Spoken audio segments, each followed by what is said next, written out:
High আসসালামু আলাইকুম, সবাই কেমন আছেন? আশা করি সবাই ভালো আছেন। আলহামদুলিল্লাহ আমি তো ভালো আছি। তো ঈদ মোবারক সবাইকে। এই যে দেখেন সারাদিন কিভাবে কাটলো সেটাই আপনাদের সাথে শেয়ার করলো ঈদের দিনের। এই যে আমরা গরু কুরবানি দিছি, খাসিও দিছি, এটা হলো খাসির মাংস।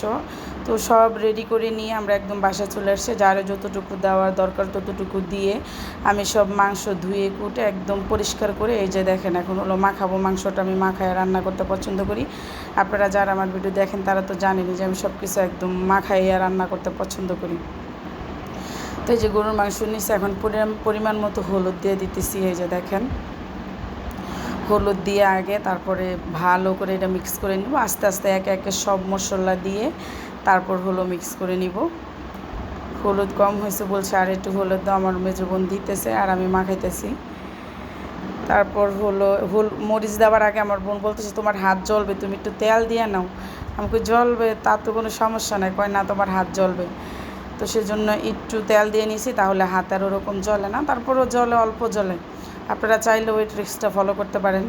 তো এই যে দেখেন মরিচের ফাঁকি দিয়ে দিতেছি, এটা একদম ভাঙানো মরিচের ফাঁকি। আমি বাসায় মরিচ এনে তারপর মেশিন থেকে ভাঙাই নিয়েছি সেই মরিচের ফাঁকি।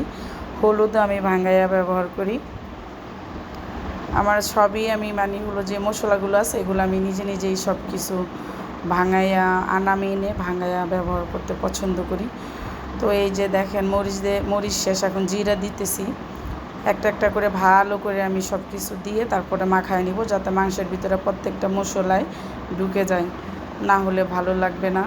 মাখানোর ভিতরেই মজাটা থাকে। তারপরে যে যত গরম মশলা আছে এলাচ দারচিনি সেই ফাঁকিটাও দিয়ে দিতেছি। জিরার ফাঁকি আলাদাভাবে ছিল আর গরম মশলার ফাঁকি আলাদা ছিল। আমি এটা হোমমেড মশলা বানাই নিছি। এখন তেজপাতা আবার আনাম মশলাও দিতেছি। এই যে দারচিনি এলাচ লং সব কিছুই দিব। এই যে গোলমরিচ দিতেছি। এই যে দেখেন সব মশলা আমি দিয়ে তারপরে একে একে মাখাই নিতেছি। ফাঁকি মশলাও দিছি, আনামটাও দিছি। আনামটা না দিলে আমার ভালো লাগে না, সেজন্য দিছি। এটার স্বাদ আলাদা আসে, ওইটার স্বাদ আলাদা আসে। আর এই যে লবণ দিয়ে দিতেছি পরিমাণ মতো। মাশাআল্লাহ, এভাবে আপনারা মাখায়া রান্না করলে অনেক মজা হবে মাংস। আমার যারা মাখায়া পছন্দ করেন এভাবে একবার মাখায়া রান্না করবেন, দেখবেন মজা লাগবে। আদা রসুন আমি একসাথেই হলো ব্যালেন্স করছিলাম, ওইটা আমি একসাথেই দিতেছি।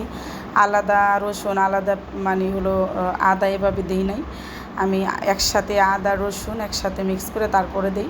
পরিমাণ মতো আমার মতো করে আমি দিছি। এই যে দেখেন মাখানো হয়ে গেছে, মাশাআল্লাহ অনেক সুন্দর লাগতেছে। তারপরে দিব পেঁয়াজ। আমি একটা একটা করে সম্পূর্ণ মশলা আলাদা আলাদাভাবে স্টেপ বাই স্টেপ মাখাইয়ে নিছি, যাতে মশলাগুলো প্রতিটা মাংসের টুকরার ভিতরে ঢুকে, সেভাবেই আমি দিছি। তো এই যে আমার হেল্পিং হ্যান্ড হলো আমার পেঁয়াজটা কাটছে, কিছু কিছু আবার একটু ভিতরের পেঁয়াজ ছিল, এটা আমি আবার বাছতেছিলাম। তো এই যে তেল দিয়ে দিতেছে, এখন একদম লাস্ট পর্যায়ে তেল দিতেছে এই জন্য, কারণ শুরুতেই যদি তেলটা দিয়ে দিতাম তাহলে ভালোভাবে মশলাগুলো যাইতো না, সেজন্য সবার শেষে তেলটা দিলে অনেক ভালো হয়। এবার আমার পরিমাণ মতো আমি তেল দিয়ে দিতেছি। 5 লিটার তেল থেকে যতটুকু পারছে আমার বোন দেওয়া শুরু করছিল, আমাকে কমাইয়া দেয়, কারণ মাংস তো ওরকম চর্বি আমি দিই নাই। মাংসটা একদম ফ্রেশ ছিল, বেশি একটা চর্বি ছিল না, আলহামদুলিল্লাহ অনেক ফ্রেশ মাংস ছিল। তো এই যে মাখানো শেষ, দেখেন ফাইনাল লুক কত সুন্দর, মাশাআল্লাহ অনেক সুন্দর হয়েছে মাখানোটা। এই যে দেখেন আমার হাতের অবস্থা, হাত অলরেডি জ্বলতেছে। তো এখন চুলাতে বসাইয়া দিব। তো প্রথমত ভাবছি এই পাতিলেই মনে হবে, কিন্তু না, আমি আবার নাড়াচাড়া দিতে পারতেছিলাম না। পরে আমি আবার 2 পাতিল করে দিছি, পরিমাণ মতো করে সুন্দর করে আমি উঠাইয়ে দিতে পারছিলাম। আলহামদুলিল্লাহ অনেক সুন্দর হয়েছে। এই যে দেখেন এটাতে অল্প দিছি আর ওইটাতে বেশি রাখছি, তো অনেক সুন্দর হয়েছে। এই যে তো চলেন যে এখন বটটা পরিষ্কার করে নিই। ওদিক দিয়ে মাংসটা হইতে থাক, অল্প আছে বসায় দিয়ে রাখছি। আর এদিক দিয়ে বট যেহেতু রয়েছে, বুড়ি যেহেতু নিচে, তো আপনারা কীভাবে পরিষ্কার করবেন। এই যে দেখেন বটটা আমি 30 সেকেন্ড রাখছি, 30 সেকেন্ড রাখে এটা সাথে সাথেই আপনারা চামচ দিয়ে যদি একটু ভালো করে আঁচড় দেন তাহলে উঠে যাবে। এই যে দেখছেন, আমি আরেকটা দেখাবো আপনাদেরকে ভালো করে বোঝানোর জন্য। এই যে আমি অনেকটুকু পরিষ্কার করছি, এই যে দেখেন। আর এখানে হলো এই যে রয়েছে বাকিটুকু, আমি আপনাদের দেখানোর স্বার্থে আবার এটা ভিডিওটা করতেছি। 30 সেকেন্ডের মতো মানে একদম পানি বলকানায় দিতে হবে। আমি পানি বারবার করে গরম করে তারপরে দিছি, যাতে বেশি বারবার করে দিলে ওইটা চামড়াটার থেকে এটা উঠতেছে না। এই যে দেখেন আমি দেখাইতেছি, 30 সেকেন্ডও মনে হয় আমি ভালোভাবে রাখি নাই। এই যে দেখেন এখন কত সুন্দর উঠে যাবে, দেখছেন হাত দিয়ে টান দিছি তাতেই উঠে যাইতেছে। এটাও একটা ট্রিক্স, আপনারা চাইলে এইভাবেও এই ট্রিক্সটাও ফলো করতে পারেন। এক একজন এক একভাবে ভুঁড়ি পরিষ্কার করে, বট পরিষ্কার করে, তো আমি এভাবেই পরিষ্কার করি। দেখেন একদম বলকোটা পানিতে আমি এভাবে দিছি।